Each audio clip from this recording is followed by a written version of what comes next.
নমস্কার বন্ধুরা, অস্মিতা রাসইতে আপনাদের স্বাগত জানাই। আপনারা হয়তো ভাবছেন আজ আবার কি নতুন রেসিপি নিয়ে এলাম, কিন্তু আজ আমি কেবল একটা পদ বানাচ্ছি না। আজ আমি আপনাদের সাথে ভাগ করে নেব স্বাদ, ঐতিহ্য আর ইতিহাসের এক দারুণ মেলবন্ধন। আজকের রেসিপি হলো টক ঝাল ফ্লেভারের পালং পকোড়া কারি। এই যে সোনালি রঙের পকোড়াগুলি দেখছেন আর এই যে হলুদ রঙের গ্রেভি, এটাই আমাদের আজকে ডিশের হিরো, পালং পকোড়া কারি। পকোড়া কারি মূলত পাঞ্জাব ও রাজস্থানের ঐতিহ্য থেকে উদ্ভূত, যা বেসন ও টক দই বা ঘোল ব্যবহারের এক প্রাচীন রান্নার রীতির ফল। তো চলুন দেখে নেই এই প্রাচীন এবং ঐতিহ্যপূর্ণ রান্নার রেসিপিটি। প্রথমেই আমরা পকোড়ার জন্য যে পালং শাকটি লাগবে তা ভালো করে ধুয়ে নেব, যাতে বালির আড়ি যা থাকে সব বেরিয়ে যায়। এবারে কিছু পরিমাণ রসুন ছাড়িয়ে নেব, আর লাগছে আমাদের এখানে 2টি মিডিয়াম সাইজের পেঁয়াজ, যাকে আমরা ভালো মতো ধুয়ে নেব।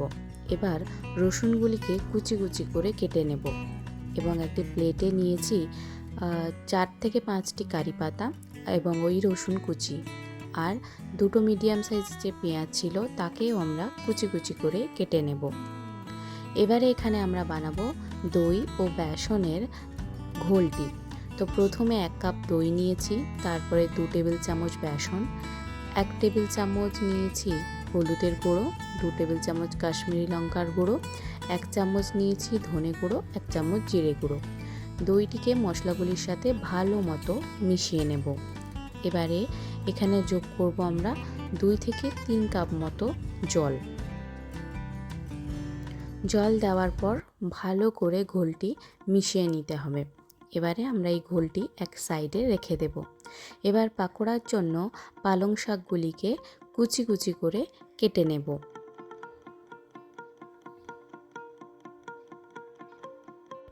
এবার পালং শাকের মধ্যে যোগ করব বেসন, চালের গুঁড়ো, হলুদ, লঙ্কা গুঁড়ো, ধনে গুঁড়ো, জিরা গুঁড়ো এবং পরিমাণ মতো লবণ।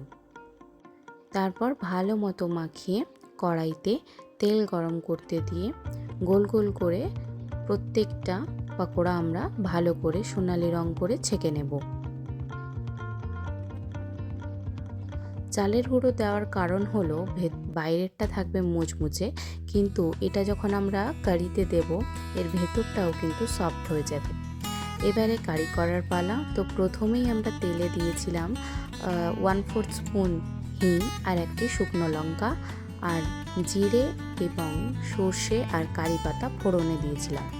ফোড়নটি হয়ে গেলে দিয়ে দেব কুচিয়ে রাখা রসুন এবং পেঁয়াজ।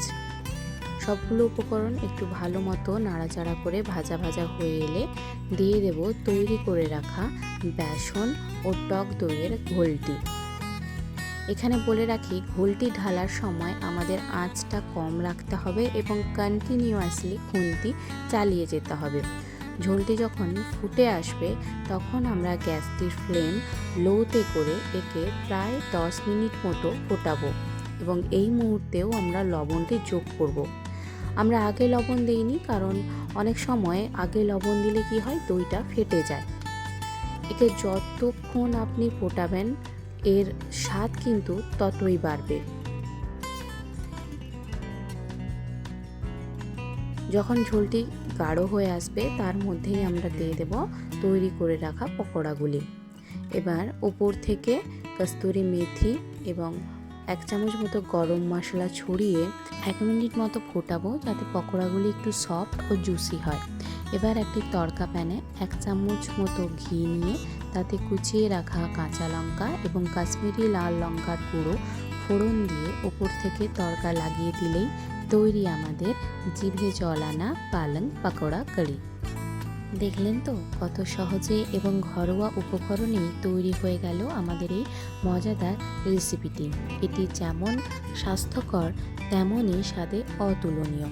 ভাত বা রুটি দুটোর সাথেই খুব মজার একটি রেসিপিটি কেমন লাগলো অবশ্যই কমেন্ট করে জানাবেন। ভালো লাগলে একটি লাইক ও বন্ধুদের সাথে শেয়ার করবেন। নমস্কার।